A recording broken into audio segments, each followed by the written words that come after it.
Chers collègues, mesdames, messieurs, chers amis, je voudrais vous souhaiter à tous la bienvenue à cette séance inaugurale de notre nouveau centre de recherche en psychologie du conseil et de l'orientation. Votre présence, la présence de tous ces visages connus, la présence de différents responsables de l'orientation, la présence de nos collègues nous fait chaud au cœur et donne sens à la création de ce nouveau centre. La psychologie de l'orientation à l'Université de Lausanne aura 50 ans l'année prochaine. Et cela a débuté avec la création de l'Institut de psychologie appliquée par le professeur Jean-Blaise Dupont en 1968, à qui nous devons beaucoup et dont l'action porte toujours. Son successeur, le professeur Jean-Pierre de Walder, et continue à œuvrer au développement de notre domaine à Lausanne. Et grâce à leurs travaux, l'orientation romande a une visibilité nationale et internationale, et différentes manifestations, différents ouvrages témoignent de cette activité. Depuis la création de l'Institut de psychologie appliquée, la mission et les domaines couverts par notre institut se sont diversifiés. Avec la création d'un cursus en psychologie complet, le développement de différentes orientations, et cette croissance importante a rendu nécessaire la création d'une nouvelle entité, d'une structure pour le travail que l'on fait dans notre domaine. Notre nouveau centre de recherche comprend l'ensemble des enseignants actifs dans notre filière de psychologie du conseil, tant au niveau académique qu'au niveau des consultations que nous offrons à l'avenue de la Gare, ainsi que l'ensemble des chercheurs, des post-docs, des assistants de nos différentes équipes. Ainsi, notre centre comprend environ une quinzaine de participants et une série de chercheurs associés, mais je dois avouer que la liste n'est pas complète à ce niveau-là.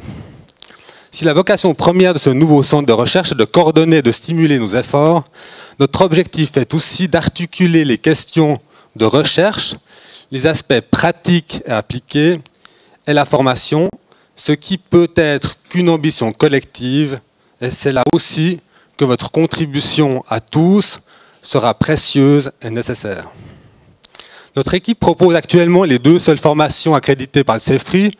On a un master mention conseil et orientation et une formation postgrade romande interuniversitaire, un MAS en management ressources humaines et carrières géré à l'Université de Genève. Concernant notre ambition de cultiver le lien entre recherche et pratique, nous souhaitons organiser 2 fois par année des manifestations, conférences ou journées d'études pour créer un espace de discussion entre praticiens et chercheurs. Nous avons ainsi organisé une journée de psychologie, soit psychologie positive, ou invité par exemple le professeur Itamar Gatti pour nous présenter sa théorie et son modèle d'intervention. Ces événements constituent aussi des moyens d'échange qui sont importants pour assurer que notre travail ait une pertinence pratique.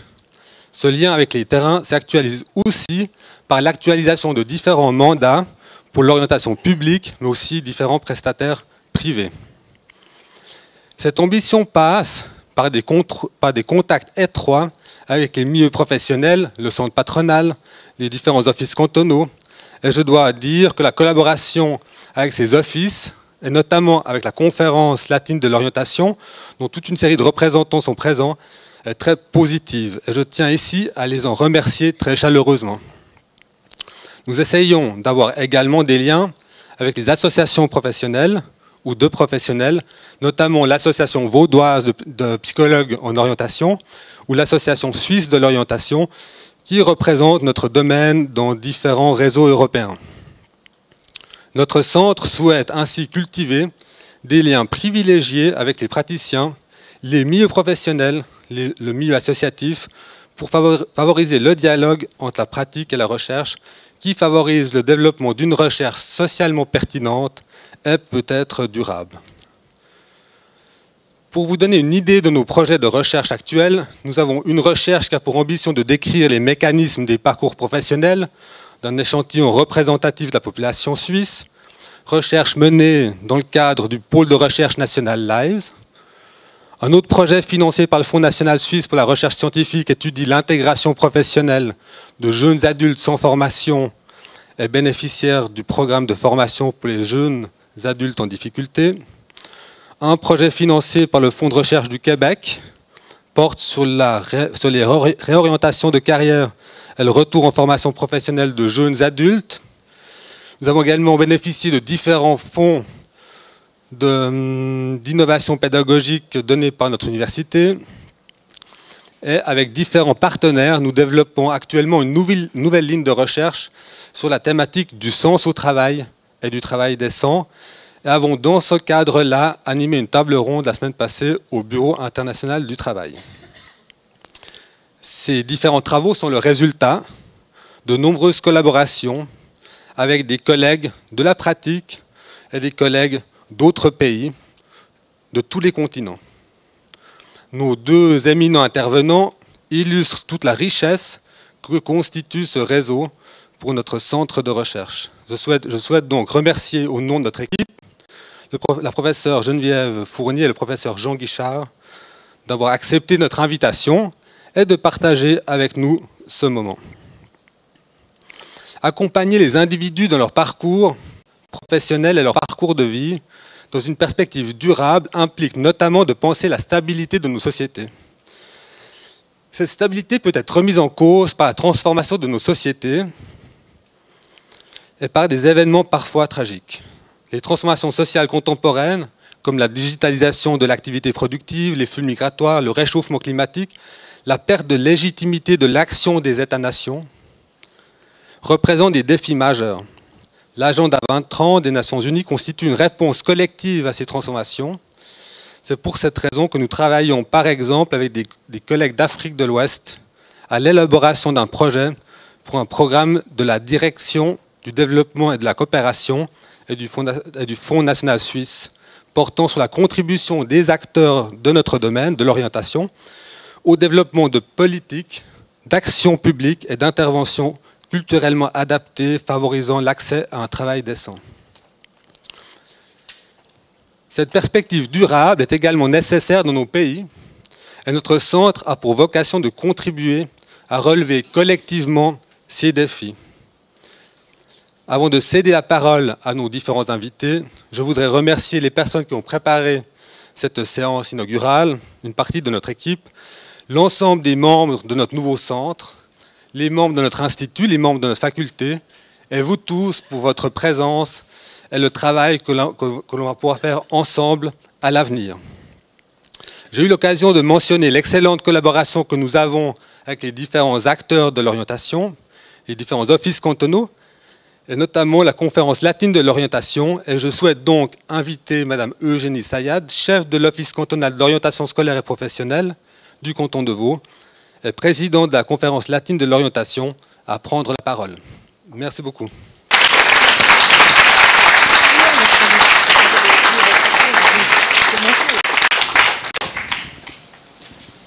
Bonjour tout le monde, merci beaucoup de m'écouter un instant et merci d'avoir donné la parole au service d'orientation professionnelle universitaire et de carrière Romans que j'ai l'honneur de représenter ici en tant que président de la conférence latine pour ce moment d'inauguration qui est très important aussi pour nous. Cette prise de parole me permet de vous parler de l'excellente et indispensable collaboration qui existe entre nos services et la faculté des SSP et qui va se développer encore plus grâce au CEPCO, bien sûr, et cela depuis de nombreuses années. Nous avons établi un lien entre le terrain et l'institut de formation qui permet aux services d'orientation de bénéficier des compétences et des activités de l'université. Nous travaillons en effet ensemble, chacun dans notre champ de compétences et dans le respect mutuel de nos missions depuis longtemps. Cette collaboration s'exerce dans différents domaines, la formation, la recherche et le développement d'outils très opérationnels d'orientation. S'agissant de la formation, nos contacts fréquents, et notamment à travers le suivi conjoint de stagiaires, nous permettent de rester au courant de l'évolution de la recherche dans le domaine de l'orientation et des grandes tendances d'avenir dans notre métier. Ce partenariat de formation nous permet aussi d'informer les professeurs de l'évolution des demandes liées au terrain ou au programme politique, parce que quand on change de politicien, parfois les priorités évoluent, et d'expliciter les réalités de notre travail. Nous avons aussi la possibilité de faire entendre nos attentes par rapport aux compétences des psychologues engagés dans nos services, sans bien entendu donner les ordres sur le contenu de la formation, ce qui serait mauvais. Mais ainsi, en tant qu'employeur, nous trouvons sur le marché du travail des psychologues conseillers bien formés sur le plan scientifique, et nous vous en remercions parce qu'ils sont vraiment très performants. Donc, on a des conseillers bien formés sur le plan scientifique, mais qui sont aussi au fait des réalités du tissu socio-économique régional, grâce à la formation dispensée par l'université, qui elle-même a, comme vous l'avez dit le professeur, des liens avec le tissu régional, ce qui est très important. En plus, nos jeunes diplômés qui sortent d'université connaissent les derniers outils qui ont été développés, souvent en commun par nos services et l'université, et qui sont adaptés à nos réalités et à notre population spécifique romande, suisse, mais francophone. Nous travaillons aussi dans le champ de la recherche avec l'université, car nos services couvrent des champs très variés de l'orientation, l'éducation au choix, notamment pour les élèves, mais aussi pour d'autres, l'accompagnement dans les transitions qui a pris beaucoup d'importance ces dernières années à cause des projets politiques en vigueur, et la reconfiguration du parcours professionnel des adultes et leur accompagnement tout au long de leur carrière. La digitalisation aussi et la nécessité de se réorienter est en train de prendre une grande place aussi dans notre travail. Nous offrons ainsi un terrain de choix pour la recherche de par le volume de la population que nous couvrons et de la diversité de nos activités. C'est pourquoi nous collaborons régulièrement dans des projets dont les objets de recherche peuvent être identifiés et proposés soit par un chercheur de l'université directement, soit par des services ou par les psychologues conseillers suite à des réflexions sur leurs pratiques. Il s'établit alors une collaboration entre nous qui permet au chercheur de construire son projet, de mettre ses hypothèses à l'épreuve sur le terrain, notre terrain, avec la contribution de vous les psychologues, conseillers qui sont en place, et enfin de récolter les données et évidemment de pouvoir avancer dans la réflexion. Ces pratiques sont un excellent exemple d'échange et d'enrichissement mutuel qui demandent à chacun une disponibilité, une ouverture, une capacité d'adaptation aux réalités, cadres et contingences des différents services. Cela permet d'aboutir sur une avancée de la connaissance pour les chercheurs et de l'acquisition de nouvelles compétences pour les professionnels et les praticiens. Enfin, nous avons encore un point fort, c'est notre collaboration. Nous vous mandatons souvent pour nous aider à mettre en place des tests ou des questionnaires ou à effectuer des traductions. Nous sommes en plein dans un mandat actuellement à ce sujet-là. Depuis plusieurs années, nous avons fait appel à l'université dans un esprit d'enrichissement mutuel pour que vous nous appuyiez dans le développement, l'adaptation, la traduction de tests et de questionnaires. Je vais être très concrète et je vais les appeler. Il y avait ADOR, il y a la BRTA, il y a Vocatio, tous ces éléments qui répondent à nos besoins spécifiques de nouveau à notre population. Là aussi, le processus interactif et itératif entre terrain et recherche est très fructueux, l'UNIL offrant son expertise scientifique et les services permettant d'avoir une population assez grande pour procéder à des étalonnages spécifiques à la population romande. Enfin, last but not least, notre complémentarité coopérative se concrétise par des collaborations personnelles ou des passages de psychologues entre nos deux entités. Certains psychologues conseillers sont engagés par l'université pour suivre des étudiants, par exemple, et inversement, certains chercheurs s'engagent dans nos services pour y acquérir de la pratique. Nous apportons leur expertise et un regard distancé sur nos activités quotidiennes, ce qui nous fait un bien fou. Ces allers-retours et cette coopération sont extraordinairement riches et enthousiasmants. On peut, je crois, qualifier notre partenariat université-terrain d'exemplaire, car chacun est bien différencié, indépendant et gagnant. Enfin, je crois. Je remercie donc vivement le professeur Rossier et toute l'équipe. Et je remercie par avance le CEPCO de ce partenariat qui nous permet de bénéficier des connaissances issues de la recherche internationale actuelle et de la possibilité de la mise en œuvre adaptée à notre territoire linguistique de notre travail. Voilà. Merci.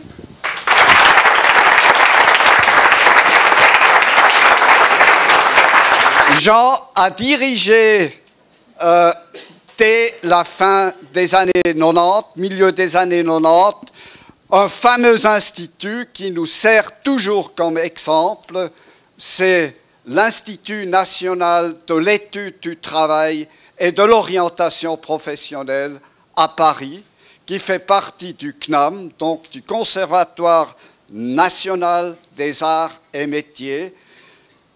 C'est des institutions phares et ce n'est pas étonnant que Jean est devenu lui-même un phare dans notre domaine francophone. C'est lui qui fait référence, excuse-moi Geneviève, pour l'Europe. Le Canada, bien sûr, c'est toi. Vous êtes les deux certainement des références dans notre domaine et nous sommes très fiers de vous avoir ce soir avec nous. J'ai eu le privilège de connaître Jean dans le groupe Life Design. C'est peut-être un peu petit au fond de la salle, mais vous ferez attention à la petite vignette à côté, là. J'arrive pas, je suis petit, j'arrive pas jusqu'en haut. Il y avait le photographe de la photo, c'est toujours le problème, il disparaît. Et ce photographe, c'était Jérôme, donc il fait partie de ce groupe Life Design.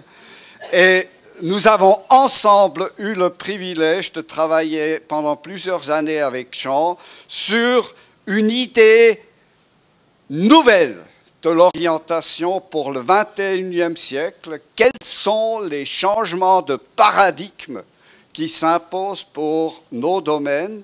Et je crois que, Jean, nous avons fait un travail qui a eu beaucoup de répercussions. Notre article est parmi les plus cités actuellement dans notre domaine. Mais Jean ne s'arrête pas là. Jean, il faudrait t'appeler docteur honoris causa multiple, puisque tu en as collectionné 3 jusqu'à maintenant. Un en Finlande, un au Portugal, où vous avez une illustration de Jean en apparat officiel avec sa belle toge de docteur honoris causa, et il vient d'en avoir un 3e il y a quelques semaines en Buenos Aires, en Argentine. Félicitations Jean, c'est vraiment le témoignage comme quoi tu es reconnu universellement au monde entier comme quelqu'un qui est un leader dans notre domaine. Ça ne s'arrête pas là, et Jean va nous parler ce soir de son volet dernier qu'il a développé, le travail décent, l'orientation tout au long de la vie. Il a eu, après son travail au CNAM, le premier titulaire de chaire UNESCO. Vous connaissez tous l'UNESCO. C'est une reconnaissance mondiale de l'importance du travail que Jean a fait. Et nous sommes particulièrement flattés, Jean, et particulièrement impressionnés par le travail que tu as fait pendant ces quelques dernières années à Wrocław, en Pologne, mais en tissant des réseaux dans le monde entier. Et il y a un réseau UniTwin, UNESCO, qui est en train d'émerger, qui est en train de se mettre en place, qui va certainement avoir une influence capitale pour les années à venir sur le développement de notre domaine. Merci énormément, Jean, de nous faire l'honneur d'être là. Je ne voudrais pas oublier ce qui vient de sortir cette semaine. Vous voyez bien, Jean n'arrête pas, il est productif. Concevoir et orienter sa vie, les dialogues de conseil en life design. Donc, 10 années après la création de ce groupe Life Design, Jean met en pratique avec un groupe de collègues ce nouveau concept. Je vous recommande vivement de lire ce travail, de vous en inspirer pour votre travail pratique également. Je crois qu'il y a quelques feuilles qui sont encore là pour ceux qui sont intéressés de trouver les références. Sinon, vous avez ici la référence de l'éditeur. Merci Jean. À toi la parole.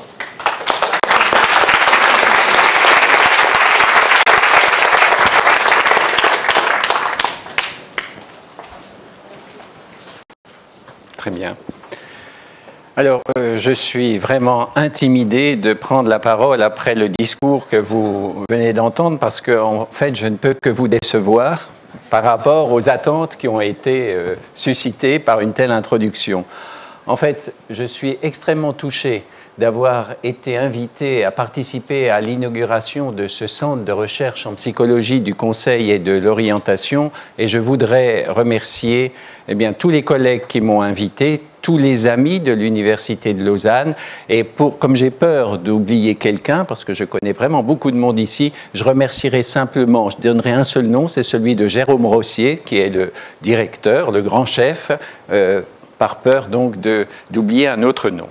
J'ai pensé que pour une inauguration de ce type, ça valait le coup de présenter une sorte de bilan des interventions d'accompagnement en orientation et de réfléchir à des perspectives d'avenir dans lesquelles nous devrions, me semble-t-il, nous engager. Donc, un siècle d'accompagnement à l'orientation, vers quel avenir ?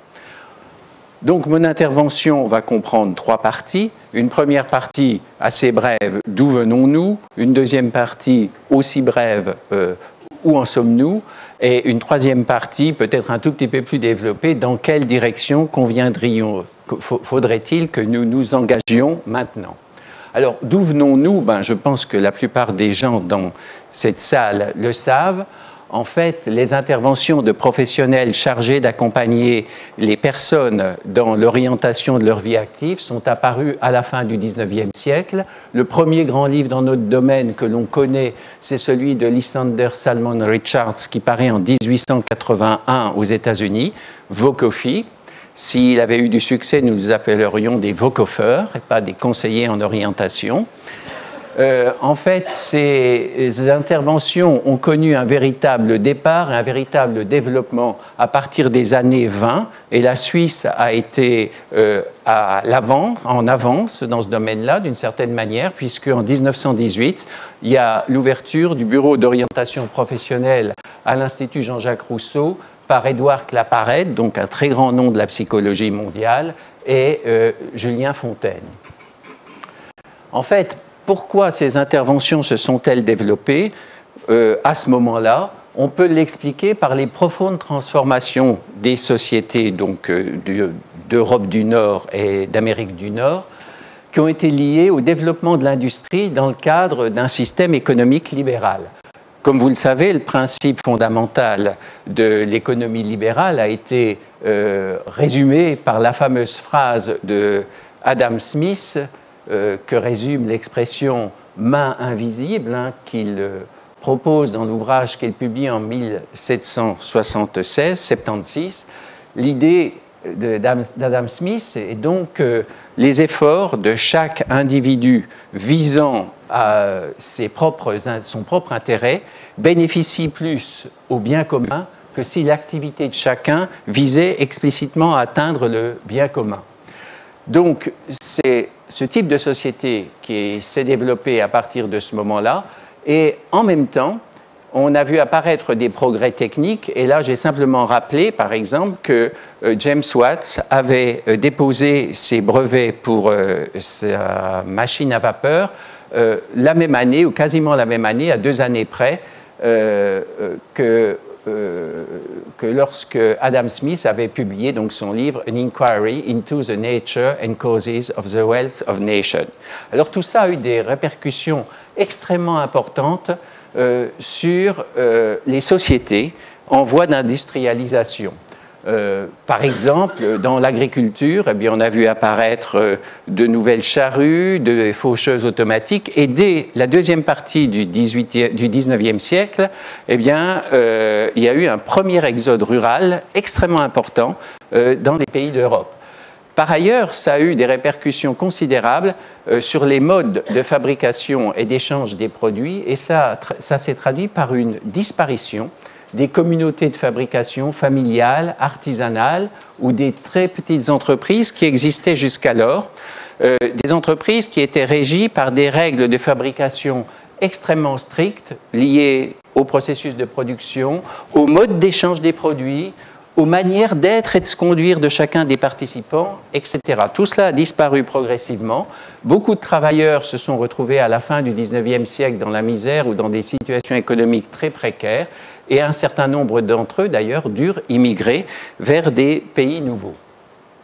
Donc on peut dire, en reprenant l'opposition du sociologue Ferdinand Tönnies, que les sociétés, dans le même temps où nos sociétés, dans le même temps où elles s'industrialisaient, sont passées d'un type d'organisation fondée sur une pluralité de Gemeinschaften, c'est-à-dire sur des communautés qui privilégiaient le collectif sur l'individu, à une organisation de type Gesellschaft, c'est-à-dire à une association d'individus. Autrement dit, il y a des transformations sociétales très importantes.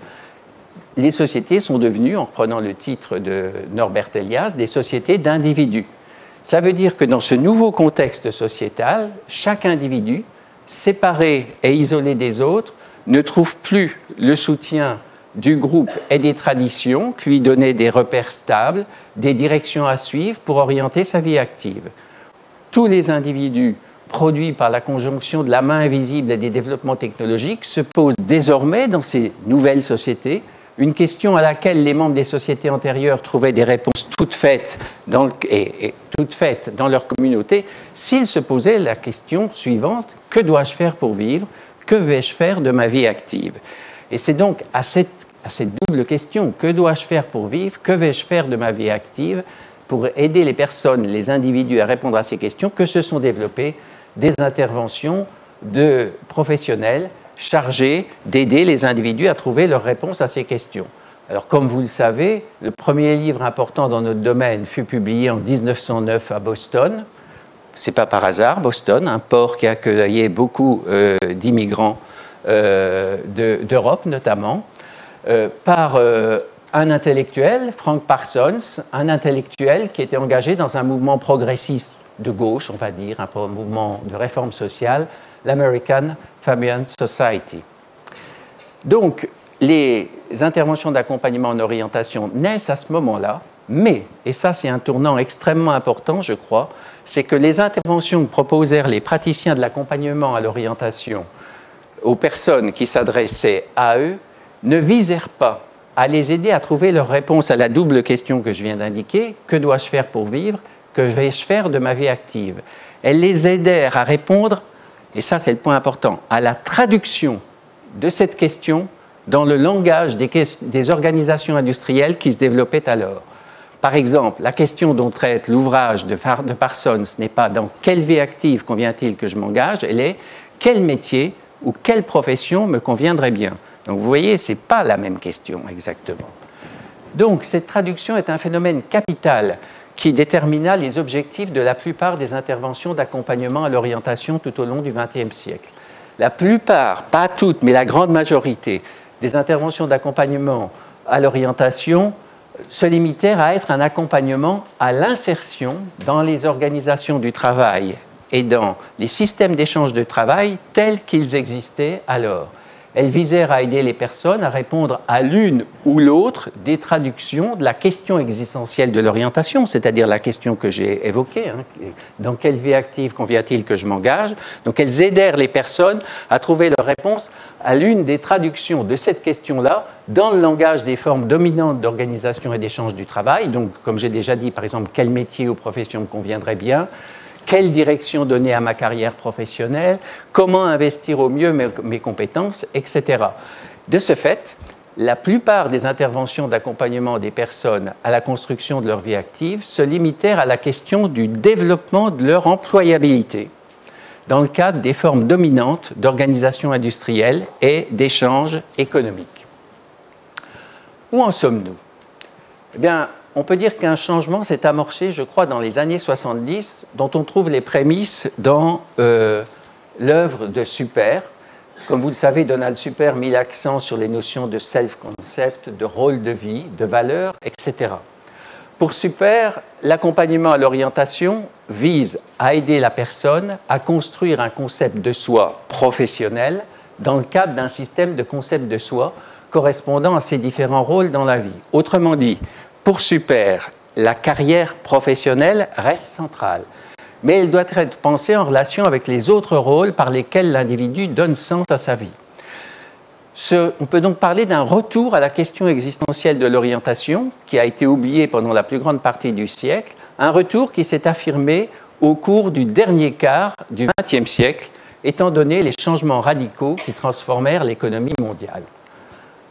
En effet, dans le dernier quart du XXe siècle, le développement des technologies de l'information et puis de modes de transport globaux peu coûteux ont produit une mondialisation des échanges et du travail. Ces développements ont donné lieu par ailleurs à l'émergence d'une nouvelle sorte de capitalisme que certains auteurs nomment le capitalisme financier, c'est-à-dire un capitalisme qui évite les investissements industriels qui sont productifs seulement à long terme, mais qui privilégie les achats et les ventes d'actifs permettant des profits rapides et importants. Ces évolutions eurent pour conséquence des transformations considérables de l'organisation du travail et de l'emploi. De nombreux emplois furent délocalisés dans des pays à bas coût de main-d'œuvre, dans des pays où le droit du travail est inexistant ou non appliqué. Et partout dans le monde, le travail et l'emploi furent organisés de manière très flexible. Plutôt que d'occuper des fonctions professionnelles relativement stables, les travailleurs se vinrent progressivement assignés à des missions à remplir collectivement, chacun étant pourtant jugé responsable, personnellement et individuellement, de l'atteinte du but de la mission par le collectif. Ces phénomènes ont été amplifiés dans la dernière période, dans ces dernières décennies, par la robotisation de la production. Cette robotisation a produit et continue à produire de nombreuses destructions d'emplois. Peu de personnes sont requises, en effet, pour développer des programmes et des robots qui remplacent un nombre bien supérieur de travailleurs. Par exemple, 2 chercheurs d'Oxford ont montré qu'aux États-Unis, près de la moitié des emplois présentent un fort risque d'automatisation au cours des 2 prochaines décennies.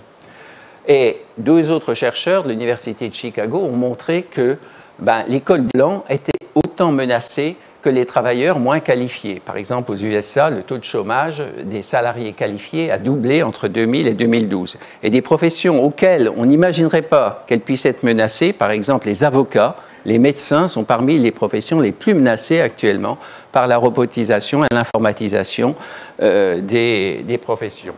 Donc, dans ce contexte économique et social mondial, les travailleurs sont désormais dans des situations de concurrence très défavorables les uns avec les autres et le nombre explose des emplois que l'Organisation internationale du travail qualifie de non décents. Alors j'ai vu que vous avez commencé à travailler avec l'Organisation internationale du travail autour du concept de travail décent. Je rappelle simplement ce concept au passage, mais vous le connaissez peut-être encore mieux que moi puisque vous avez commencé à travailler avec l'Organisation internationale du travail. C'est un concept donc, qui a été proposé par cette organisation dans les toutes dernières années, juste avant l'an 2000. Et voilà comment il est défini sur le site de l'Organisation internationale du travail. Il dit « Ce concept résume les aspirations des êtres humains au travail. Il regroupe l'accès à un travail productif et convenablement rémunéré, la sécurité sur le lieu du travail et la protection sociale pour les familles, de meilleures perspectives de développement personnel et d'insertion sociale, la liberté pour les individus d'exprimer leurs revendications, de s'organiser et de participer aux décisions qui affectent leur vie, et l'égalité des chances et de traitement pour tous, hommes et femmes. » Eh bien, nous sommes très loin de la généralisation du travail décent. Il semble même que nous nous en éloignons, si on en juge par la croissance des catastrophes industrielles, le burn-out des travailleurs, les suicides et les autres formes de violence au travail. Je vous ai mis ici la photographie de la couverture de 3 livres, mais il y en a des dizaines d'autres, de 3 livres qui expose ce genre de difficultés. Et de plus en plus de personnes des pays développés en ont pris conscience. C'est ce qu'ont pu observer les praticiens et les chercheurs de l'accompagnement à l'orientation. Un nombre croissant de demandeurs d'accompagnement à l'orientation ne se satisfont plus des interventions qui leur sont proposées, c'est-à-dire d'interventions qui visent uniquement à développer leur employabilité dans les formes actuelles d'organisation et d'échange du travail. La grande question récurrente de nombreux demandeurs est en effet la question existentielle que j'évoquais précédemment. Par quelle vie active donner un sens à mon existence? Et c'est précisément en prenant conscience de ce phénomène qu'un groupe de chercheurs de différents pays d'Amérique et d'Europe a proposé de redéfinir l'objectif des interventions d'accompagnement à l'orientation de la vie active des personnes. Remarquez au passage que j'ai trouvé une autre solution pour que Jérôme soit sur la photo. Bon. Donc, ces interventions, avons-nous pensé, ne peuvent plus se limiter à développer l'employabilité des demandeurs. Elles doivent les aider à concevoir et construire leur vie active. Elles doivent devenir des interventions de conseil en life design, accompagnant les individus incertains des sociétés modernes liquides dans leur réflexion sur la question « Par quelle vie active donner sens et perspective à mon existence ?» Et comme Jean-Pierre Dauwalder l'a rappelé, nous avons publié en 2009 un position paper dans le Journal of Vocational Behavior qui développe cette idée-là, un article qui est effectivement très souvent cité aujourd'hui. Alors, un point important quand même, c'est que l'expression vie active n'est pas synonyme de vie ou de carrière professionnelle. Ça, c'est important à noter. Vie active, ce n'est pas synonyme de vie professionnelle ou de carrière professionnelle. Vie active, ça désigne l'ensemble des activités à l'occasion desquelles une personne se construit et se subjective, que ces activités prennent la forme de fonctions professionnelles rémunérées dans les systèmes actuellement dominants d'organisation et d'échange du travail, ou bien que ces activités soient effectuées dans d'autres dispositifs de production et d'échange de biens et de services. Par exemple, dans les formes traditionnelles d'échange des communautés de voisinage, ou bien dans les systèmes d'échange locaux qui se développent aujourd'hui. De nouvelles interventions d'accompagnement des personnes dans l'orientation de leur vie active ont donc été développées, par exemple, The Career Construction Interview de Mark Savikas, ou comme on vous l'a rappelé, eh bien, les dialogues de conseil en life design. Bon, voilà où nous en sommes. Que devons-nous faire maintenant? D'abord, on peut noter que les interventions de conseil en life design semblent bien répondre aux demandes que peuvent formuler les personnes qui s'adressent aujourd'hui à un conseiller. Il y a un numéro spécial qui a été publié du Journal of Vocational Behavior qui a été publié en décembre 2016 qui fait une synthèse de recherche dans ce domaine-là qui montre donc que ces interventions semblent bien atteindre leur objectif. Mais est-ce que ces interventions sont suffisantes pour préparer les individus et les groupes à faire face aux graves crises mondiales actuelles? Je crois qu'on peut mentionner 3 crises qui sont très importantes parce que je crois qu'elles menacent l'avenir de l'espèce humaine et peut-être même de vivants sur la Terre. La première crise est une crise démographique et de justice sociale. En 1850, il y avait 1 milliard d'êtres humains sur la Terre. En 2050, il devrait y en avoir 10 milliards. Autrement dit, en 200 ans, le nombre d'êtres humains va être multiplié par 10, en 200 ans seulement. Actuellement, la moitié de l'humanité a moins de 30 ans. Ces effectifs impressionnants se conjuguent à des inégalités de richesse considérables entre les nantis et les démunis. Par exemple, Thomas Piketty montre que ces inégalités s'accroissent d'année en année. Mais le chiffre le plus parlant, c'est peut-être celui que publie Oxfam depuis plusieurs années, qui montre que depuis 2015, en fait, 8 personnes au monde possèdent à elles seules, au total, autant de richesses que les 50% plus pauvres de l'humanité. Donc vous voyez un déséquilibre comme on n'en a jamais vu précédemment. 8 personnes possédant autant de richesses que les 50% les plus pauvres de l'humanité. Donc premier grave problème. Deuxième problème, c'est la crise mondiale écologique dont on parle de plus en plus. Alors ça, c'est une conséquence de ce qui précède, puisque le poids démographique, les inégalités extrêmes, la surconsommation des nantis ont pour résultat que l'espèce humaine consomme chaque année beaucoup plus de ressources naturelles, produit plus de déchets que le globe ne peut en régénérer dans ce laps de temps. Par exemple, une organisation non gouvernementale qui s'appelle The Global Footprint Network a calculé pour cette année que depuis le 2 août, nous vivons en consommant notre capital et en accumulant des déchets, notamment du CO2 dans l'atmosphère. Vous avez peut-être entendu le rapport qui a été publié il y a 3 jours par l'ONU qui tire le signal d'alarme sur ce qui s'est passé cette année en termes de CO2 et autres rejets et autres pollutions. La troisième crise, je l'ai déjà évoquée, c'est celle du travail et de l'emploi, avec les problèmes liés à la mondialisation économique, au développement des robots, au travail non décent.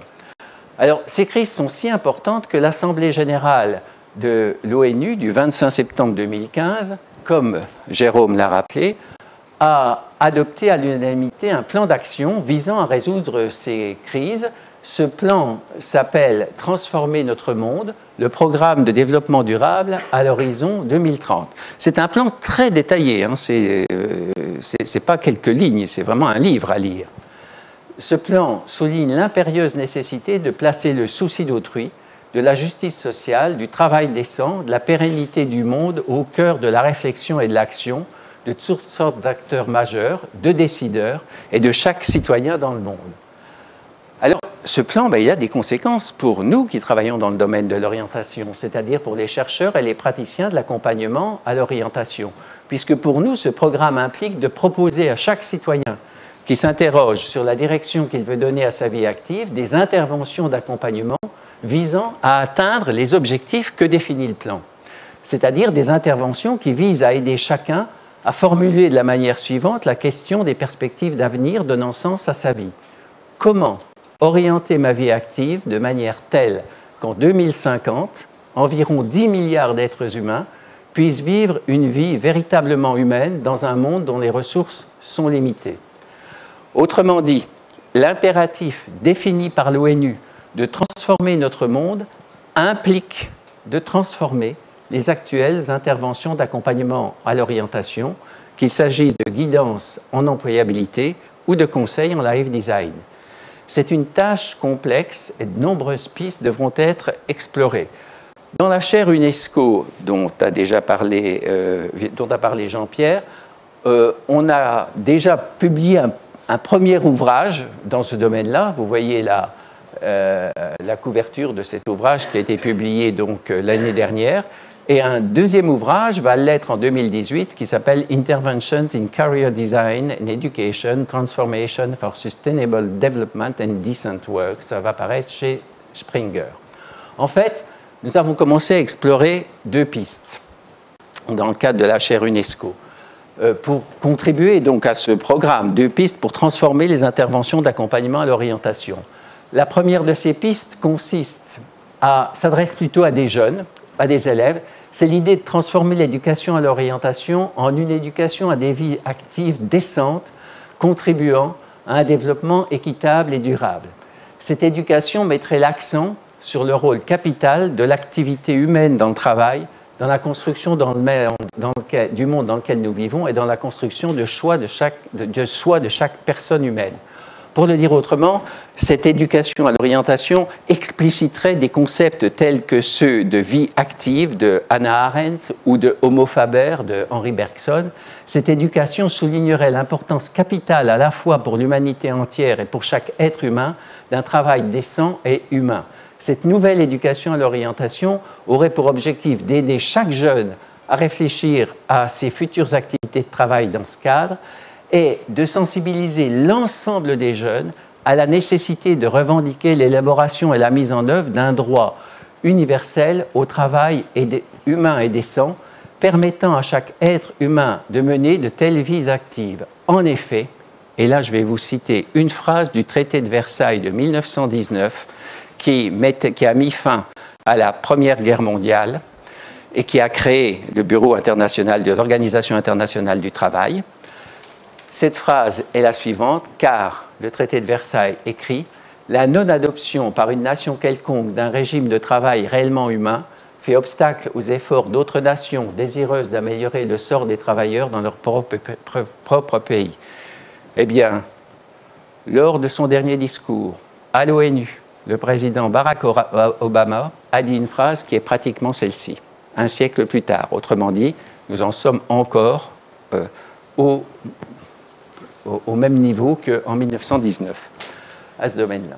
Donc première piste. Deuxième piste, elle vise à développer des interventions d'accompagnement à l'orientation visant à les aider à construire des vies actives minimisant leur empreinte écologique.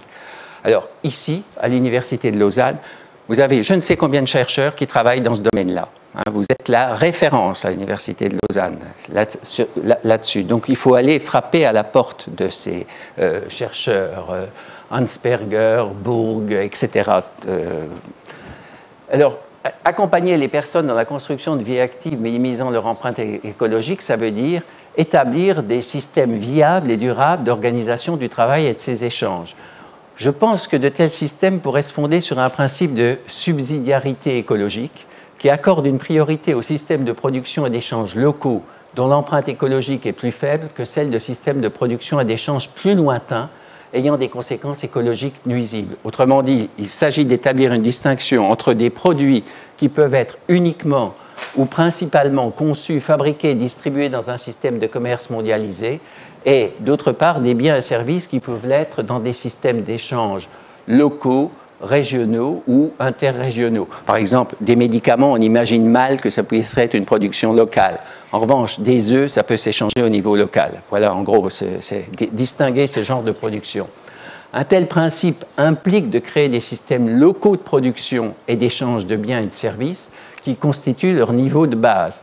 Et créer et développer de tels systèmes locaux n'est pas simple. Organiser leur articulation avec d'autres systèmes d'échange est encore plus complexe. Donc, il faudrait développer des objectifs d'accompagnement à l'orientation à faible empreinte écologique qui auraient donc pour but d'aider les individus et les collectifs à réfléchir aux enjeux de leur engagement dans tel projet, autrement dit, une dimension individuelle, et par ailleurs une dimension collective, accompagner ceux qui s'y engagent dans l'organisation concrète de ce nouveau système de production et d'échange. Ces deux pistes ne sont que l'esquisse d'une réflexion qui doit être approfondie. En particulier, la méthodologie de ces interventions demande à être précisée. D'autres pistes devront être explorées. Une chose est certaine, faire face aux graves crises mondiales actuelles, en réalisant le programme des organisations internationales relatives au développement équitable et durable et au travail décent et humain, implique de transformer radicalement nos actuelles interventions d'accompagnement à la conception, à la construction des vies actives. Ça ne sera pas facile. Ça ne sera pas facile parce que ces nouvelles interventions s'adressent à des personnes dont chacune est devenue, pour reprendre l'expression de notre collègue polonaise Alicja Kargulova, chacune est devenue un homo consultans de la pop culture. Par cette expression-là, Alicja Kargulova décrit le mode de fonctionnement des sociétés dans lesquelles nous vivons, des sociétés qui assurent leur cohésion sociale par un flot incessant de conseils de tout type via une multiplicité de médias. Autrement dit, nous sommes bombardés de conseils sans arrêt. Mais la caractéristique commune de ces conseils, donc, qui nous transforment en citoyens, qui nous transforment en un homo consultans de la pop culture, et qu'ils visent à nous aider à conduire notre vie au mieux dans le cadre du monde tel qu'il est. Or, rappelez-vous le titre du rapport de l'ONU. Il ne s'agit pas de vivre dans le monde tel qu'il est, il s'agit de transformer le monde. Or, nous vivons dans un monde de conseils qui nous maintiennent dans le monde tel qu'il est. Autrement dit, les interrogations relatives aux transformations apportées à ce monde pour le rendre durable et humain, ils sont marginales par rapport à la masse de conseils présupposant le maintien des formes actuellement dominantes de production et d'échange. Donc la grande difficulté, je crois, est précisément celle-ci. Concevoir des interventions d'accompagnement à la conception, à la construction des vies actives, concourant à un développement équitable et durable et au travail décent et humain, qui s'adresse à l'homo consultans de la pop culture, c'est-à-dire à nous, c'est-à-dire à une personne dont l'esprit est formaté d'une manière telle qu'il tend à ignorer ces questions dans ses prises de décision quotidiennes. La mission, donc, du nouveau centre de recherche, tel que je l'imagine, ce n'est pas moi qui ferai le travail. C'est donc de trouver les moyens de surmonter cette difficulté pour proposer aux personnes qui s'interrogent sur la direction qu'elles veulent donner à leur vie active des interventions les conduisant à prendre en compte dans leur réflexion les questions du développement durable, de la justice sociale et d'un travail décent pour tous. Donc je vous souhaite beaucoup de courage et un bon travail. Voilà, merci beaucoup pour votre attention.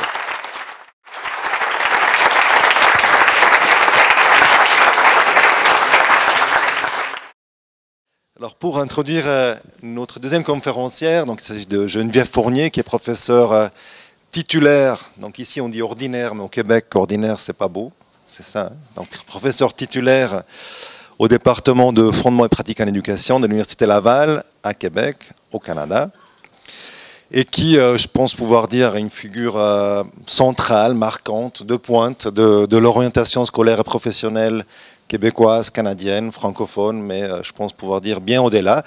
Et ça c'est dû aussi notamment à un héritage que Geneviève a la chance d'avoir, à savoir celui de Charles Bugeaud, qui a été aussi une figure très importante au Québec, au Canada, et en tout cas en Amérique du Nord, et qui lui-même a hérité, un des héritiers des travaux de Donald Super, qui a été cité par Jean tout à l'heure. Donc il y a tout un fardeau que tu portes en ce moment, tout un héritage que tu portes avec élégance.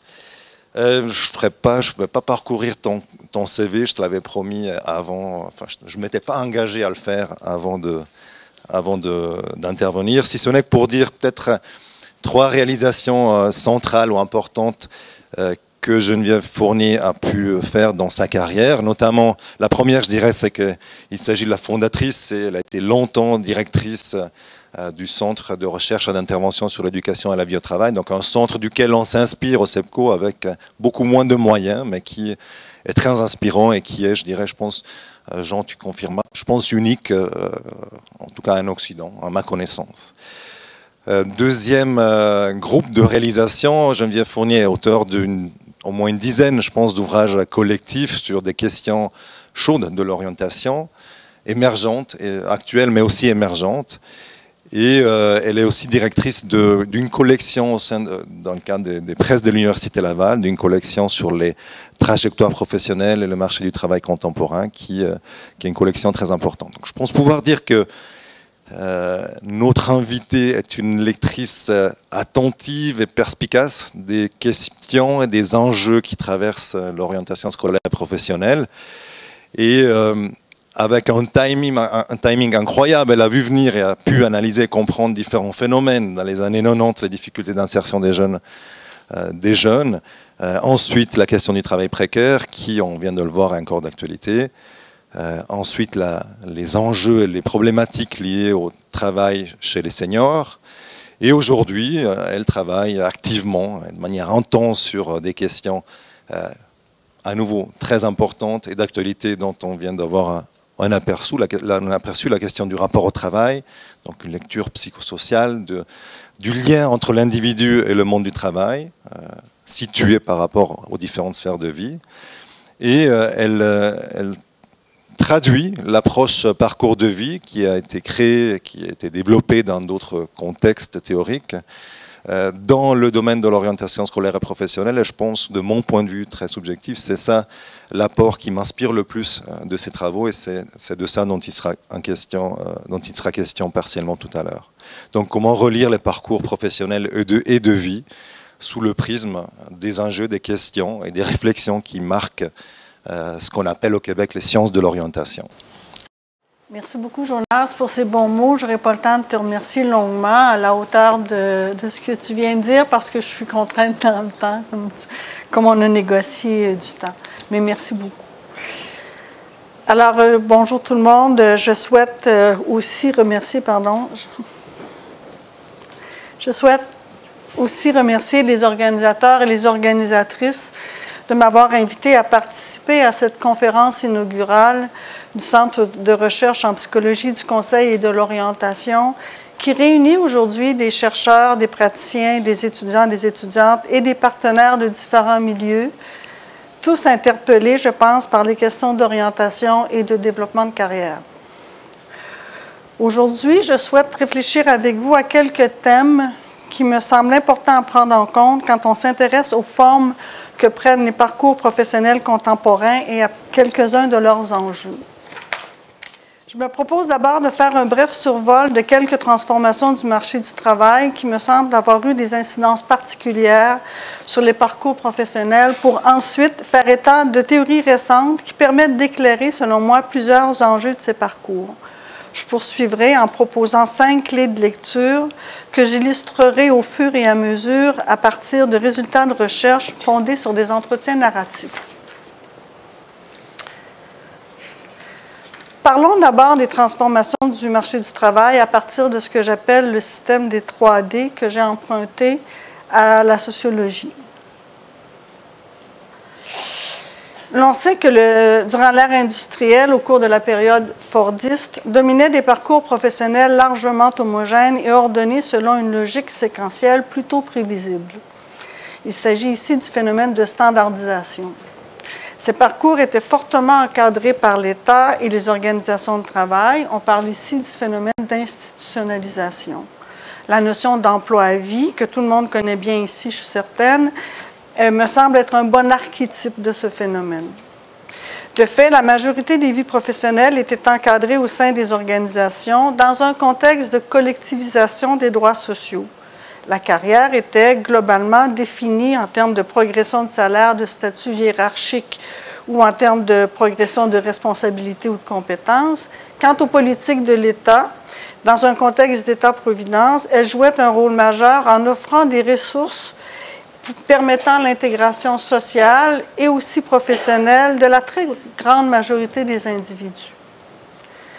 L'enchaînement des rôles et des statuts et des activités de vie était rythmé par la succession d'étapes ordonnées et définies en fonction de normes d'âge relativement fixes. Ici, on parle du phénomène de chronologisation. Régnait alors, si on résume rapidement, pour la vie de travail, une espèce de tripartition des temps de vie selon 3 catégories d'âge ou de phases distinctes: la préparation, la formation, la vie active, l'activité, la retraite, les loisirs. Dans ce contexte, on comprend assez bien que les vies personnelles et familiales s'organisaient autour de la régularité de l'emploi salarié qui représentait l'axe fondamental autour duquel pouvait se développer l'ensemble des projets de vie.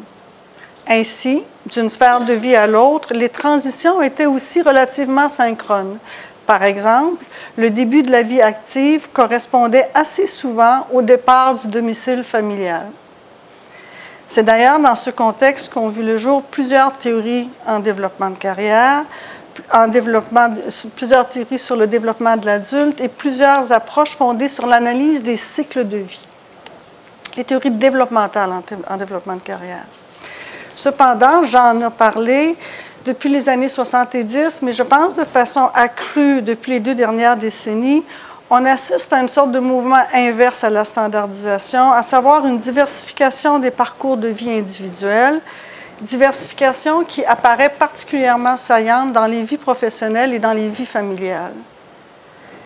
C'est vrai que si une partie des individus connaît encore, appelons-les, une carrière plus traditionnelle, force est de constater que les parcours professionnels sont désormais plus individualisés, qu'ils prennent souvent des formes plus souples, faites d'allées et de retours entre des états et des statuts qui jadis se succédaient. Cette forte diversité des parcours est interprétée par plusieurs auteurs en sociologie des parcours, notamment, comme le signe d'une déstandardisation des carrières individuelles sous l'effet d'une double tendance. D'abord, à la désinstitutionnalisation, ça va un peu de soi, dans un contexte où la société salariale et son lot de garanties sociales s'effritent dans la plupart des pays. L'encadrement normatif des institutions sociales comme l'État ou les organisations de travail a fortement diminué. Les organisations de travail sont plus flexibles, on en a parlé, et en Amérique du Nord du moins, elles ont moins d'obligations morales ou légales de soutenir la carrière ou l'employabilité de leurs employés. Ensuite, une tendance à la déchronologisation. Il semble en effet que les seuils d'âge apparaissent plus diffus, dans le sens où l'âge chronologique, dit autrement, l'âge chronologique devient un marqueur de temps parmi d'autres. Il n'est plus autant une norme qui génère des attentes sociales ou psychosociales spécifiques. On assiste, dirait-on, à une forme de dérèglement de l'horloge sociale et à une multiplication de transitions, ce qui est nouveau, relativement désordonné et parfois imprévisible, mais à tous les âges de la vie et dans à peu près toutes les sphères de vie. Pour terminer cette petite introduction, on observe finalement plus souvent une désynchronisation des transitions d'une sphère de vie à l'autre. Par exemple, on peut être au tout début de sa vie de parent à 40 ans, tout en étant pratiquement au milieu de sa vie professionnelle et être inscrit dans une formation qualifiante en cherchant à se reconvertir sur le plan professionnel. À la lumière de ce qui précède, on peut se demander, mais comment, comme chercheur, comprendre et analyser dans leur diversité et leur complexité les parcours professionnels d'aujourd'hui, comment analyser la construction au fil du temps et des changements de contexte, les configurations plus à risque d'éloignement du marché du travail et celles plus prometteuses d'un maintien durable sur le marché du travail dans des emplois satisfaisants et signifiants. Depuis au moins une quinzaine d'années, de nombreux chercheurs ont mis en évidence les difficultés des théories classiques en développement de carrière à répondre à ces questions et à rendre compte des particularités des parcours professionnels dans le contexte postmoderne. Ainsi, de nouvelles perspectives ont été proposées afin de rendre plus intelligibles les réalités de ces parcours. Convergentes, je pense qu'on peut néanmoins en dégager deux perspectives théoriques principales. C'est sûr que quand on fait des regroupements, ça peut toujours être maladroit, il y a toutes sortes de façons de regrouper, mais il me semble qu'il y en a deux. La perspective constructiviste. Très succinctement, les théoriciens associés à cette perspective considèrent que l'individu est un acteur qui participe activement à la construction de son parcours professionnel. Ce parcours est ainsi compris comme une construction subjective fondée sur l'interprétation que fait le sujet de ses expériences passées, présentes et de ses aspirations futures, lesquelles forment un tout autour duquel il donne lui-même une cohérence et un sens. Ce parcours se construit à l'intérieur d'un projet de vie plus large qui englobe l'ensemble des domaines d'activité du sujet et leur contexte. La perspective systémique et contextuelle, les auteurs associés à cette perspective partagent une vision holistique de l'individu appréhendé comme un système dynamique en interaction constante avec les systèmes contextuels, mais différents d'une sphère de vie à l'autre. Le parcours professionnel y est ici analysé comme le produit dynamique des interactions multiformes entre les caractéristiques personnelles de l'individu, les buts qu'il poursuit, les différents contextes dans lesquels il évolue et les stratégies qu'il déploie pour s'y adapter. Sans obéir à une logique linéaire, ce parcours est influencé par la relation entre les expériences professionnelles passées, la situation présente et l'avenir anticipé sur le marché du travail.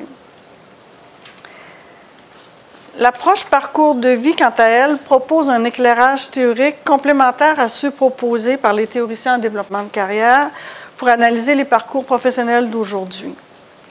Cette approche fait de l'étude des transitions de vie, plus particulièrement des transitions professionnelles, un de ses principaux objets de recherche. Le travail est ici considéré comme une dimension majeure qui structure l'ensemble des autres sphères de vie pour la majorité des individus. Cette perspective théorique apporte un éclairage singulier sur les relations entre individus et structures sociales en prenant en compte simultanément les processus développementaux, les trajectoires biographiques individuelles et le contexte socio-historique global.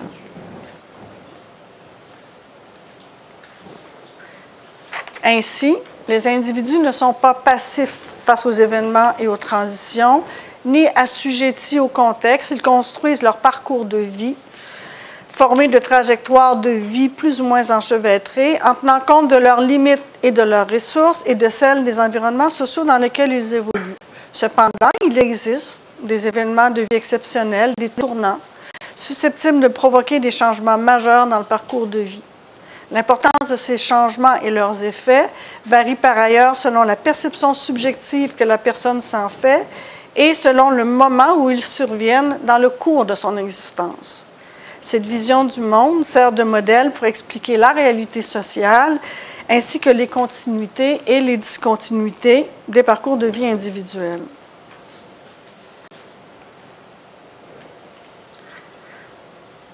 La prise en compte des acquis des théories récentes en développement de carrière et de l'approche parcours de vie, appuyée par des données issues d'entretiens de recherche narratifs menés auprès de travailleurs et de travailleuses québécois, m'a permis de développer un cadre d'analyse générale, encore exploratoire cependant, il faut le dire, pour appréhender les parcours professionnels. Ce cadre propose 5 axes de compréhension aux clés de lecture, fortement indépendants, que je vais maintenant, pour le reste de la communication, vous résumer brièvement.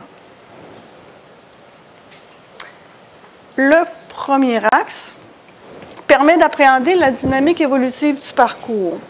3 dimensions interdépendantes contribuent à la compréhension des principaux processus en jeu dans la construction de la stabilité du parcours professionnel. D'abord, l'intermittence d'emploi. Cette dimension fait principalement référence à l'enchaînement des événements professionnels, généralement emploi, non-emploi et formation, appréhendés plutôt à partir de leurs caractéristiques objectives. Le nombre plus élevé de situations d'emploi, leur durée, leur prévisibilité, leur régularité. Par exemple, sans trop de surprise, il est ressorti des récits des travailleurs que le processus de construction d'un parcours plutôt stable s'appuie généralement sur l'expérience d'une faible intermittence d'emploi. Par ailleurs, ce processus peut aussi s'appuyer sur une intermittence d'emploi plus forte. C'est le cas lorsque le parcours se construit sur une succession d'un plus grand nombre de contrats de plus courte durée, intermittents, c'est vrai, mais prévisibles et pour seulement 1 ou 2 employeurs. Cette observation, dans l'analyse des récits, nous amène à la deuxième dimension, aussi déterminante, je pense, que la première dans la construction de la stabilité. Il s'agit de la cohérence des compétences mobilisées, tant du point de vue des domaines d'activité que des niveaux de qualifications exigés. De fait, il semble que l'une des pierres angulaires du processus de stabilisation des parcours professionnels se trouve dans le défi de la continuité biographique bien au-delà du maintien en emploi. Ainsi, le fait d'œuvrer dans 1 ou 2 secteurs d'activité principaux, dans des emplois sollicitant des niveaux de qualification comparables ou de plus en plus élevés, facilite grandement, à travers ou malgré la mobilité, la construction d'un parcours professionnel durable, selon l'expression de Glé. À l'inverse, l'expérience de changements fréquents de secteur d'activité s'est souvent révélée à la longue un facteur de déstabilisation assez puissant, et ce, malgré une forte régularité sur le marché du travail.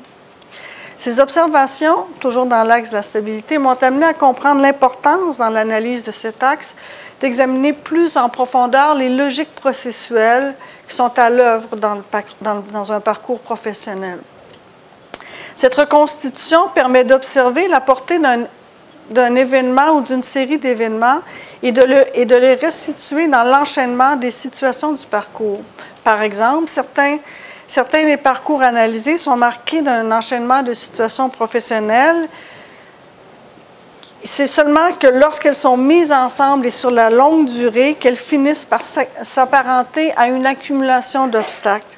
Les situations professionnelles précédentes deviennent alors l'une après l'autre autant de handicaps pour la situation suivante, lesquels concourent au développement d'une plus grande vulnérabilité et à l'instabilité durable du parcours du travailleur.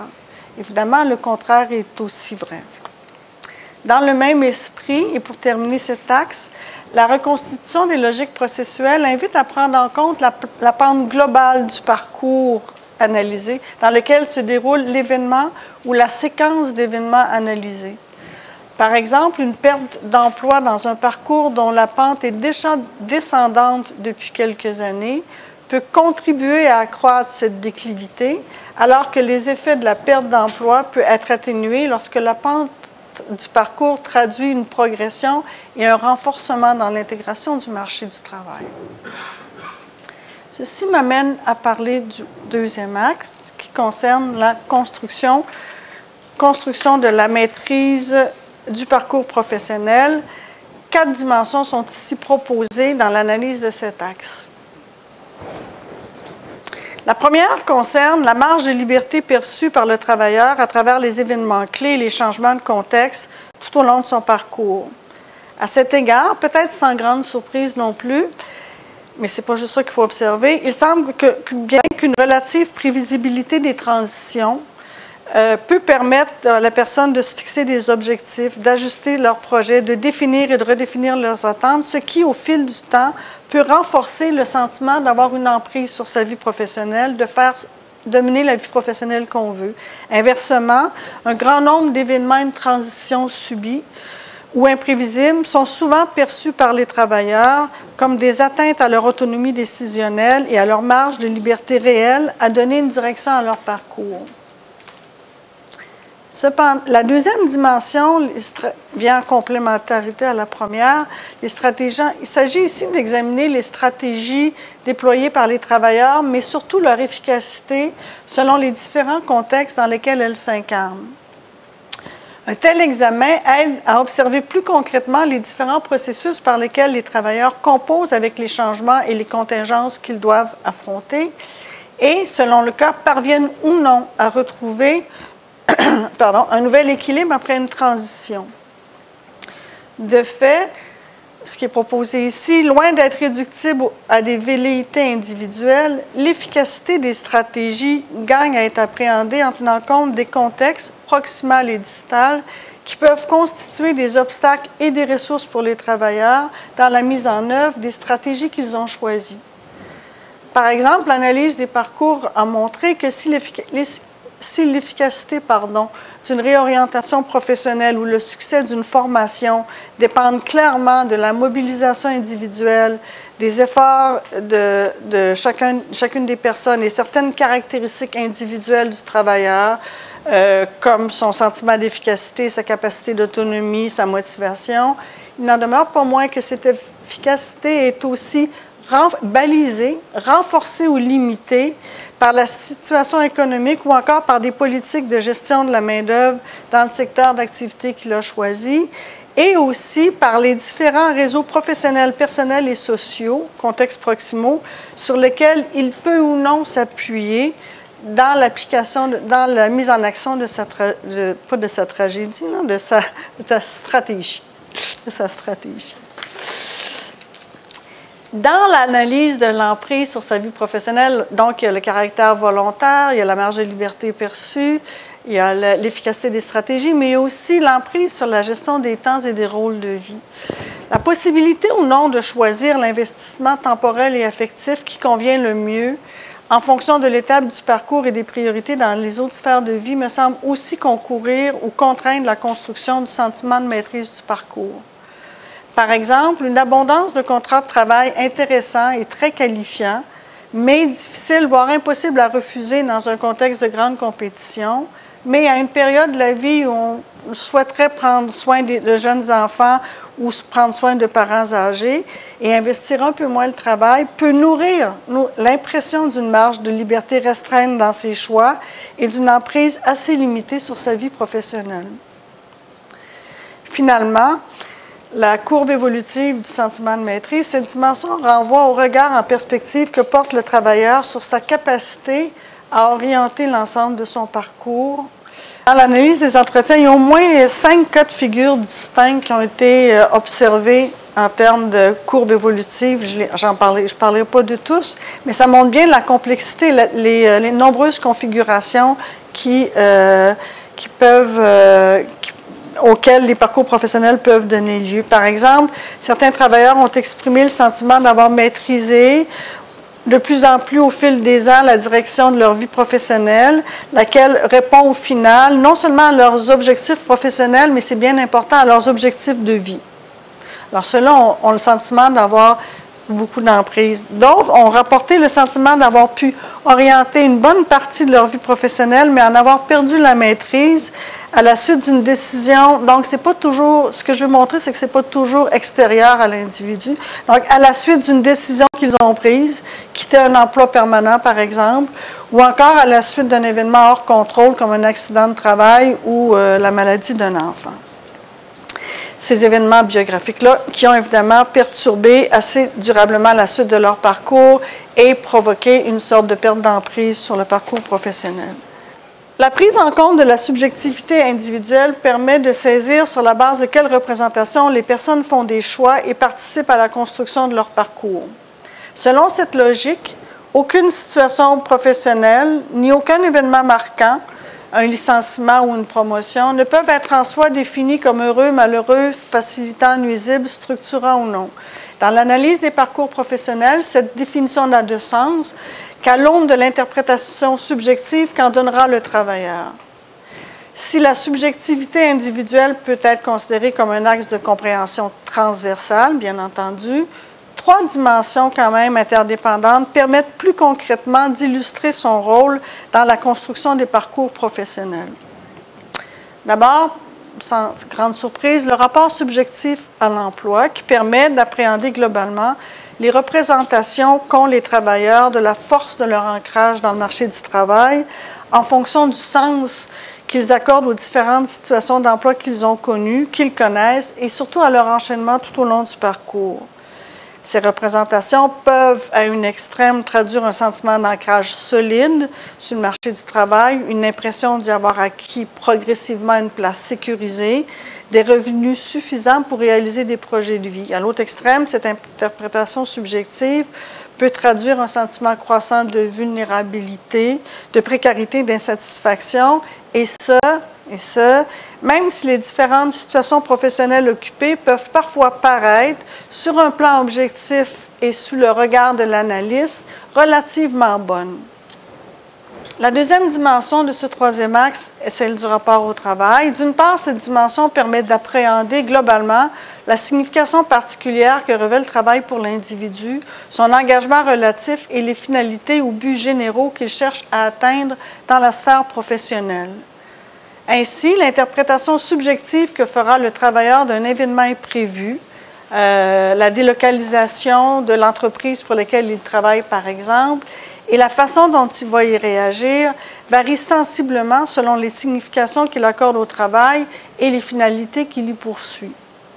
Par exemple, pour plusieurs travailleurs interrogés, le sens que prennent les différentes expériences de leur parcours va différer largement selon qu'ils considèrent leur travail comme une valeur assez importante, mais une valeur parmi d'autres, ou selon qu'ils le considèrent comme le pilier central de leur vie, comme une source majeure de construction identitaire. Différemment des seconds, les premiers se révèlent plus à même, bien souvent, de profiter de l'intermittence et de la mobilité de leur parcours, même lorsque cette mobilité est contrainte, pour s'investir dans d'autres sphères d'activité jugées tout aussi importantes. Finalement, l'analyse sur le moyen et le long terme permet d'observer comment l'engagement affectif et temporel au travail évolue et se modifie par choix ou par contrainte tout au long du parcours, en fonction qu'ils surviennent tant dans la sphère travail que dans les autres sphères de vie. La troisième et dernière dimension de ce troisième axe est celle de l'identité professionnelle, que, encore une fois, je résume rapidement. Brièvement, cette dimension permet de saisir comment le travailleur se définit et se redéfinit au fur et à mesure des événements marquants et des points tournants de son parcours et de l'expérience plus ou moins valorisante, satisfaisante ou structurante qu'il en retire. Sur un plan plus opératoire, la compréhension de la construction du sentiment d'affiliation du travailleur à un domaine d'activité particulier et son sentiment d'affiliation sociale, c'est-à-dire le sentiment d'être reconnu ou non à sa juste valeur comme travailleur, permet d'appréhender, partiellement du moins, la construction de l'identité professionnelle dans le parcours. Également, la façon dont l'estime de soi professionnelle se construit ou se déconstruit ou se reconstruit me semble mériter une attention particulière si on veut bien comprendre les réalités actuelles. L'estime de soi professionnelle est ici comprise comme l'évaluation subjective globale que fait l'individu de ce qu'il est et de ce qu'il est devenu comme travailleur, donc le regard qu'il porte sur lui, et de la reconnaissance qu'il en reçoit, sa perception du regard de l'autre.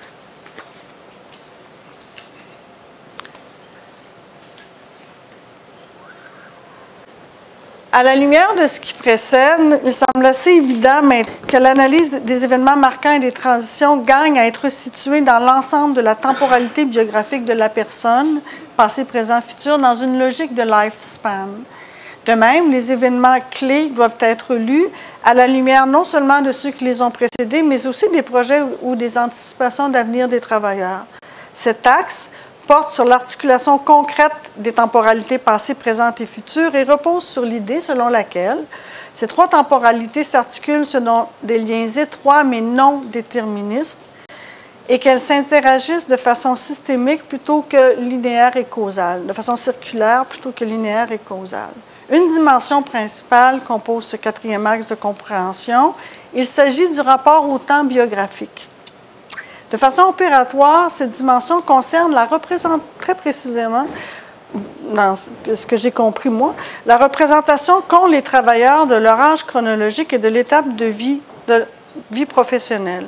Par exemple, certains travailleurs de 55 ans interrogés ont rapporté se sentir au sommet de la carrière et très motivés à relever de nombreux défis, alors que d'autres, d'âge comparable et avec un bagage de compétences tout à fait équivalent, rapportaient se sentir vieux en phase de retrait et avec un sentiment de fin de vie professionnelle. De même, j'ai constaté que des jeunes travailleurs de 25 à 30 ans rapportaient se sentir en position de force vis-à-vis du marché du travail, alors que d'autres, au même âge et avec des qualifications similaires, disaient se sentir au contraire inexpérimentés et vulnérables pour les mêmes raisons, en raison de leur âge également. Ce rapport à l'âge chronologique s'inscrit notamment, mais c'est comme une notion assez complexe, dans l'interprétation que fait la personne de ses expériences passées et oriente, sans la déterminer toutefois, la perception de pouvoir influencer ou non la suite de son parcours, sa confiance dans l'avenir. Alors, de façon opératoire, il s'agit pour cet axe d'examiner, d'essayer de comprendre quelles sont les représentations des possibles des travailleurs, dans quelle mesure ces derniers arrivent à élaborer des objectifs et des projets professionnels et, le cas échéant, la nature des stratégies envisagées pour les réaliser. Dernier axe, puis c'est la conclusion après. Tout comme la subjectivité individuelle, les interactions de la sphère travail avec les autres sphères de vie peuvent aussi être considérées comme un axe transversal de compréhension. Cependant, elles peuvent aussi être comprises dans leur spécificité. Il s'agit ici dès lors de comprendre les effets de ce qui est vécu dans le parcours professionnel sur les projets hors travail, notamment les projets familiaux et associatifs, mais aussi réciproquement les effets de la vie hors travail sur le parcours professionnel. Dans les deux cas, il me semble important de dégager dans l'analyse des parcours les processus cumulatifs de handicap et de ressources d'une sphère de l'existence à l'autre. Par ailleurs, les travailleurs, dans la foulée d'autres études, mais dans l'étude auquel je fais référence là maintenant, les travailleurs interrogés qui s'inscrivaient dans les parcours professionnels les plus instables et les moins bien maîtrisés étaient souvent confrontés à un cumul d'handicaps hors travail. Ainsi, l'incapacité de leur point de vue subjectif de se construire une vie professionnelle qui a du sens et la nécessité d'en faire le deuil provoquait souvent une crise de l'existence qui elle-même a engendré pour plusieurs un important repli sur soi et, du même souffle, une fragilisation du réseau des relations professionnelles, relations personnelles et même familiales, ce qui, comme une boucle, en retour, nuit à leur maintien sur le marché du travail. Également, l'étude des parcours permet de confirmer l'importance de considérer l'impact des événements de la sphère travail sur le déroulement du parcours professionnel, la prise en compte de ces événements biographiques et le moment auquel ils surviennent dans la vie permettent de saisir, je pense, avec plus d'acuité les logiques qui sous-tendent certaines décisions majeures qui ont eu des impacts importants sur la suite du parcours, par exemple abandonner une formation ou quitter un emploi régulier, et d'éclairer un peu plus dans quelle mesure les expériences de vie hors travail constituent des ressources ou encore des contraintes dans le déroulement du parcours professionnel. Pour conclure brièvement, dans une société et un marché du travail juste et équitable, chacun aurait droit à la reconnaissance de sa singularité et de sa créativité. Chacun pourrait choisir une formation et un travail lui permettant de mener la vie qu'il souhaite. Cependant, dans le contexte que nous connaissons, il me semble que se pose avec acuité la question de la liberté et de la responsabilité individuelle de construire et de donner du sens à sa vie professionnelle, de la gouverner et de faire sa place.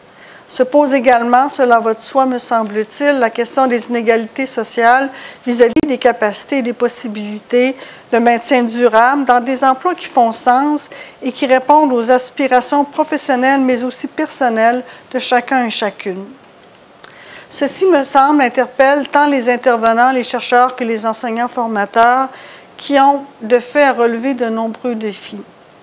Par exemple, comment, comme intervenants et intervenantes, dans nos pratiques d'accompagnement et avec les moyens dont nous disposons évidemment, pouvons-nous aider les personnes à vivre le plus sereinement possible leur parcours professionnel et à s'intégrer durablement dans une vie de travail qui a du sens et qui leur procure suffisamment de revenus et de stabilité pour développer des projets de vie hors travail?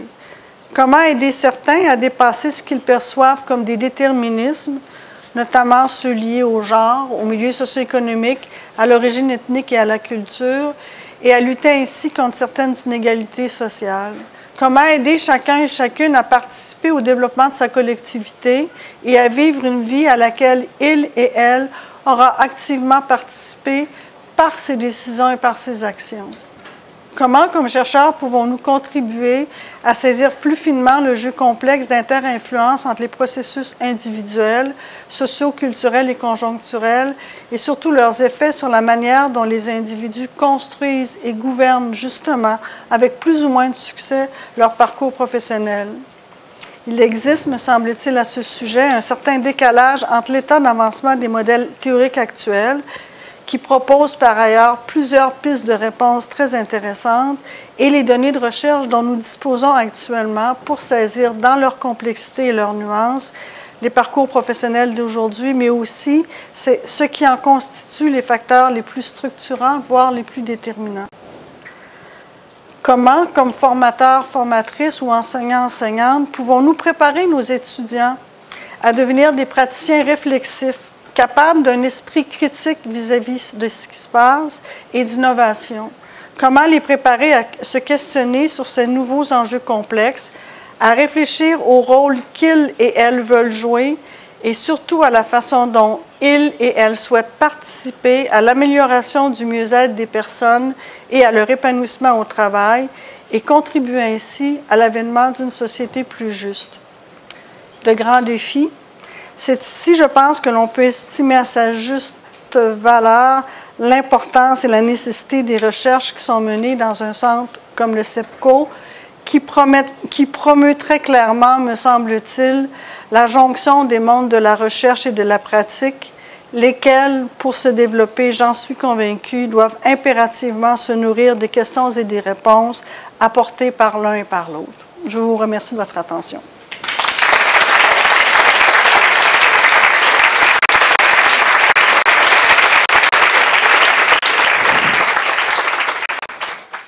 Mesdames, Messieurs, chers collègues, on est presque dans les temps. Patientez quelques minutes, je vous propose 5 minutes, une ou deux questions. Ces questions pourront être poursuivies autour de l'apéritif. Nos conférenciers seront là, vous aurez qu'à les napper vers les canapés et les verres qui sont offerts. 5 minutes pour des questions s'il y en a. Il faudra qu'on fasse passer le micro puisque on aimerait bien vous entendre sur la bande qui sera enregistrée. Question.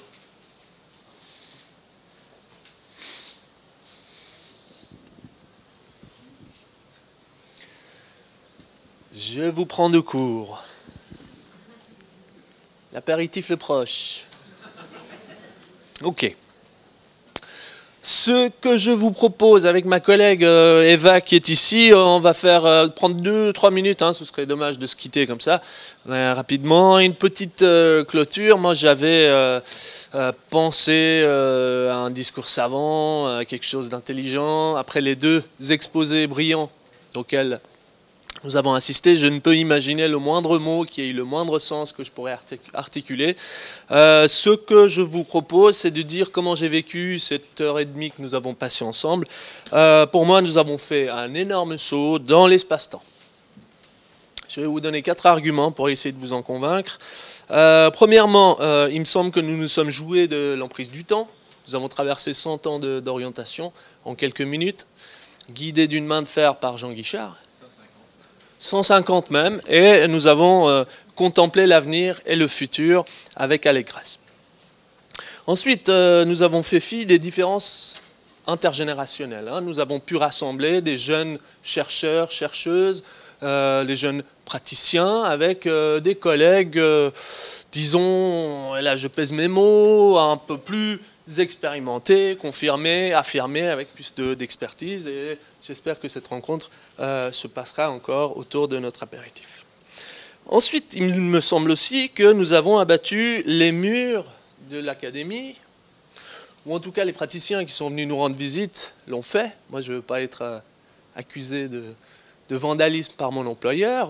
Vous avez franchi cette frontière qu'on imagine des fois pour venir rencontrer les chercheurs, et nous vous en remercions.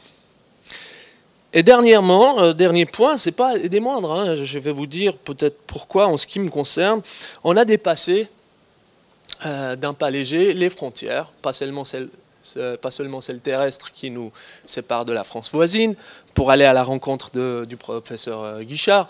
On a navigué sur les mers, les océans, pour prêter une oreille aux paroles et à l'exposé de la professeure Fournier. Et je peux vous assurer que, étant détenteur d'un passeport iranien, par les temps qui courent, je n'ai jamais franchi des frontières avec autant de facilité et aussi rapidement. On a fait tout ça en prenant quelques minutes de retard, donc je ne peux que être admiratif. Merci beaucoup encore pour votre attention. Je passe le micro à ma collègue. Voilà, avant de vous lâcher justement pour trinquer tous ensemble autour d'un verre, j'aimerais tout simplement réitérer les remerciements qui ont déjà été prononcés par Jérôme Brossier à nos intervenants de qualité, Madame Fournier, Monsieur Guichard, Madame Sayad, de nous honorer de votre présence, de vos contributions de qualité et riches, intenses. Et je voudrais arrondir ces remerciements et les faire durer un peu dans le temps avec une petite douceur typique d'ici.